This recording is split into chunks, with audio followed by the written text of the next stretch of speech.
A convoy near Cuito Cuanavale could move for hours and still go nowhere. A truck sank in mud. A bridge became unsafe. Fuel ran low while the enemy waited beyond the trees. In southeastern Angola, courage could not make an engine run. The hard question was simple.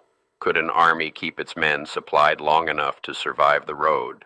Cuito Cuanavale was more than a town. It was a lifeline beside the Cuito River, linked to a rough network of roads and airstrips. In the rainy season, those roads could break apart. Water rose fast. Sand swallowed wheels. A map might promise a short trip, but the ground could turn that trip into a crisis. The fighting grew from an Angolan government campaign near the Lomba River in late 1987. Angolan forces, backed by Cuban troops, tried to push back UNITA, the armed movement fighting the government. South African forces entered to support UNITA and stop that advance. Each side brought soldiers, guns, aircraft, and strong claims. None could escape the land. The Lomba River became a line of danger. To cross it, troops needed bridges, engineers, trucks, fuel, and time. Time was the one thing an attacking army never truly owned. A force could win a hill and still lose the day if its fuel trucks stayed behind. A tank could break through a defense, then sit helpless when its supply road vanished. This was logistics, the plain work of keeping an army alive. Food, shells, spare parts, medicine, and fuel had to reach men who were far from Angola's main cities. Without logistics, a powerful force became a crowd with weapons. The battlefield did not care which flag looked strongest on paper. It cared who could still move when the engines started. South African forces had vehicles and heavy guns, but distance made every advantage costly. The roads were narrow, damaged, and watched. Convoys needed protection because a lost truck could mean more than lost cargo. It could delay an entire attack. The strange joke of modern war was that machines promised speed, while mud and broken bridges made them slow. For Angolan troops and their Cuban allies, the danger was just as real. They had to hold ground while facing artillery, mines, aircraft, and attacks against their supply routes. Cuban troops were not distant symbols in this struggle.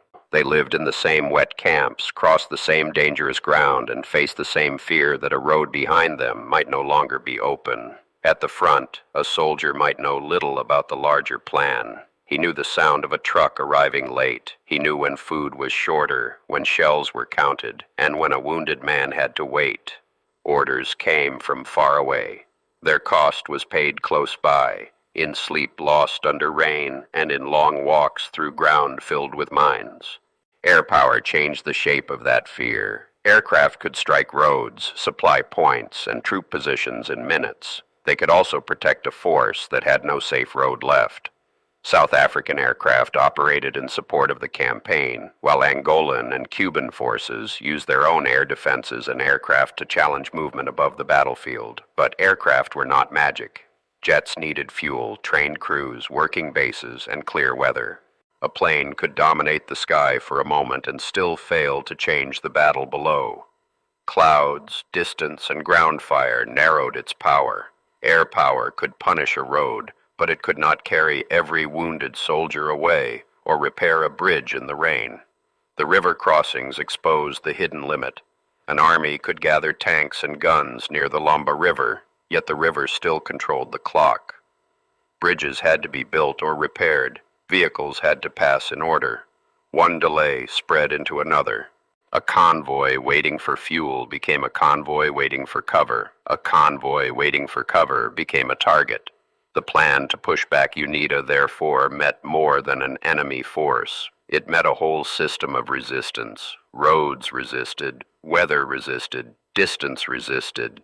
The South African intervention added pressure, but the land itself made large attacks hard to sustain. Even a strong force could become tired before it reached the place where strength was meant to matter.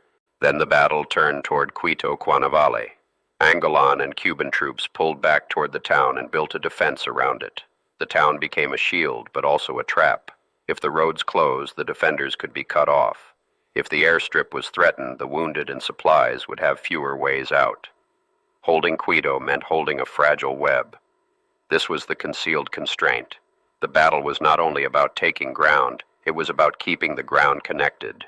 A road could be more valuable than a hill. A fuel dump could matter more than a speech. A bridge could decide whether an attack continued or ended. The map showed territory. The soldiers felt the weight of every missing link. For the people living near the fighting, the war arrived as movement and silence. Families left homes when shells came close. Fields were abandoned. Roads used for trade became military paths, then dangerous spaces. Mines could remain after soldiers moved away. The war did not end when a convoy passed. It stayed in the soil, in empty houses, and in the fear of taking the next familiar route. The governments involved told different stories about what Cuito Cuanavale meant. South Africa presented its operations as a success against the Angolan advance. Angola and Cuba remembered the defense as a major defeat for South African pressure. UNITA had its own account of the campaign. Historians still debate the military result because the battle produced no simple agreed winner. That dispute matters, but it can hide the clearest fact. Every claim of victory stood beside exhausted men and damaged communities. A battlefield can be called a triumph from a capital city while soldiers remember hunger, bad roads, and friends who never came back. The word victory becomes thin when the people who carried it home are left outside the sentence. The air war added another layer of pressure. Aircraft could force troops to hide, slow a convoy, or protect a retreat. Air defenses could make pilots cautious and turn open ground into a place of dread.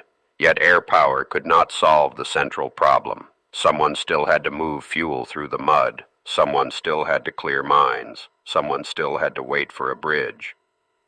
By 1988, the battlefield pressure reached the political level.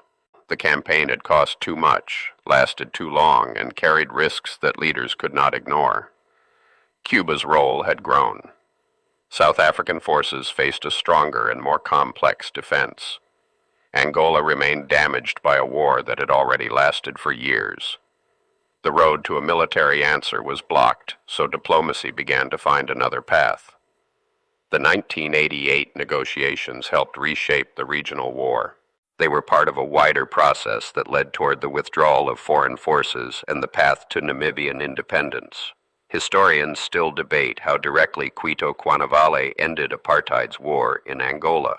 The surviving record supports a more careful view. The battle increased political pressure, but it was one part of a larger change. That is why the town cannot be reduced to a clean victory story. The South African forces did not simply conquer Cuito Cuanavale. The Angolan and Cuban troops did not erase every threat. UNITA did not turn the campaign into a final answer. Instead, the fighting showed how armies can be trapped by the very tools that make them powerful. Return to that stranded convoy. The truck in the mud was not a small detail. It was the battle in miniature. Fuel had to travel along roads that rain could destroy.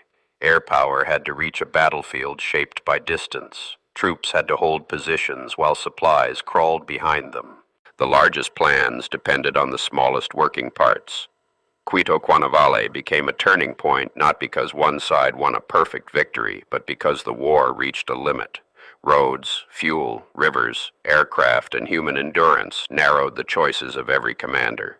Behind the arguments over maps and medals stood soldiers who needed water, families who needed safe roads, and communities that needed the war to stop. In the end, the question was never only who controlled the town. It was who could keep moving, who could keep supplying, and who could keep paying the human price. At Cuito Cuanavale, the answer changed from day to day, but by 1988, the cost had become too clear to ignore. The road forward was no longer only military, it was political, and it led away from the battlefield.